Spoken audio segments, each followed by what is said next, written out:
আমি আনোয়ারপুরটা আপনাদের একটু দেখাই।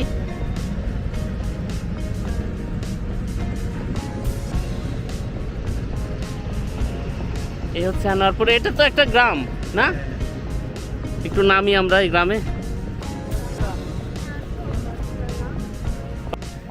তো আমাদের বোট নোঙর করেছে আনোয়ারপুর নামে একটা গ্রামে। এখানে ফুয়েল নেওয়া হচ্ছে, ফুয়েল নেওয়া হয়ে গেলে তারপর আমরা আবার যাত্রা শুরু করব। আমাদের গন্তব্যস্থলে পৌঁছাতে এখান থেকে আরও 1-1.5 ঘন্টা সময় লাগবে। এখানে আমরা নোঙর করেছি ঘন্টাখানিকের জন্যে। তো তরি ময়ূরাক্ষীর আর একটা বোট এখানে এসে ভিড়বে, তারপর আমরা দুটো বোট নিয়ে একসাথে রওনা হব। তো ততক্ষণ সময় আমরা এই গ্রামটাতে নেমেছি, একটু ঘুরে দেখি কি কি আছে এই গ্রামে।